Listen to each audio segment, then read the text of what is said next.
Olá! E agora vamos então para a nossa lição 13? A lição 13 diz o seguinte: um mundo sem significado gera medo. A ideia para o dia de hoje é realmente uma outra forma da precedente, exceto pelo fato de ser mais específica em relação à emoção despertada. De fato, um mundo sem significado é impossível. Nada sem significado existe. Todavia, disso não decorre que não pensarás que percebes algo que não tenha significado. Pelo contrário, estarás particularmente propenso a pensar que o percebes. E isso é bem interessante, que nas terapias, por exemplo, o maior processo é mudar o significado. Por quê? A gente percebe o mundo através dos 5 sentidos. Essas informações entram e passam pelos nossos filtros. E esses filtros geram um significado. E conforme esse significado atribuído, a pessoa então vai ter uma resposta emocional, uma resposta física, uma resposta interna que vai fazer com que ela emita o seu comportamento e também a linguagem. Então, quando o terapeuta consegue fazer essa alteração no significado que o seu cliente atribui, ele consegue também mudar as respostas que esse cliente tem frente a determinadas situações. Então é isso que acontece, né? E aqui essa lição fala para a gente olhar as coisas com neutralidade, sem atribuir significados. E eu gostei muito dessa parte, porque quando eu não atribuo significado algum, talvez eu terei a chance de perceber a verdadeira realidade sobre esse fato, sobre essa situação ou sobre essa pessoa, né? Então bem interessante essas lições aqui sobre significados. E o reconhecimento da falta de significado, e o que eu pude entender aqui é a falta de significado por si só, porque o significado é a gente que atribui, né?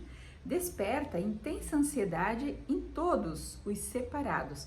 Aqui ele fala dos separados quem não tem a consciência ainda dessa conexão com o Criador, né?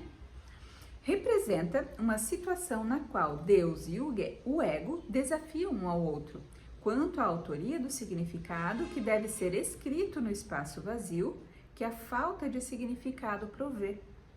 O ego se lança freneticamente para lá estabelecer as suas próprias ideias, amedrontado de que, de outra forma, o vazio possa ser usado para demonstrar a sua própria impotência e irrealidade.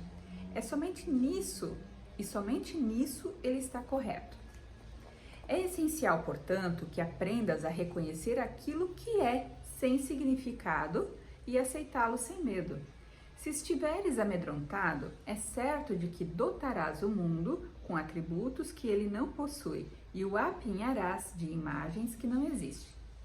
Para o ego, as ilusões são dispositivos de segurança, assim como tem que ser também para ti, que te igualas ao ego. Os exercícios para o dia de hoje, que deverão ser feitos cerca de 3 a 4 vezes, por não mais de cerca de 1 minuto no máximo de cada vez, devem ser praticados de um modo um pouco diferente dos precedentes. Com os olhos fechados, repete a ideia de hoje para ti mesmo. Então abre os olhos e olha lentamente ao teu redor dizendo: eu estou olhando para um mundo sem significado. Nossa! Repete essa declaração para ti mesmo enquanto olha à tua volta. Então fecha os olhos e conclui. Um mundo sem significado gera medo porque eu penso que estou em competição com Deus, ou seja, meu ego e eu estamos em competição com o Criador. Podes achar difícil evitar resistência de uma forma ou de outra a essa declaração conclusiva.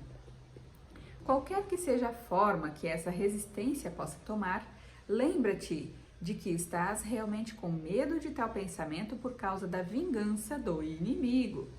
Não se espera que acredites nessa declaração a essa altura e provavelmente a descartarás como prepóstera. Contudo, observa cuidadosamente qualquer sinal de medo manifestado ou reprimido que possa despertar. Essa é a nossa primeira tentativa em declarar uma relação explícita de causa e efeito de um tipo que tu ainda é muito inexperiente em reconhecer. Não te detenhas na declaração conclusiva e tenta nem pensar nela, exceto durante os períodos de prática. no momento presente, isso será suficiente. E então, vamos à prática? Nos vemos na próxima lição.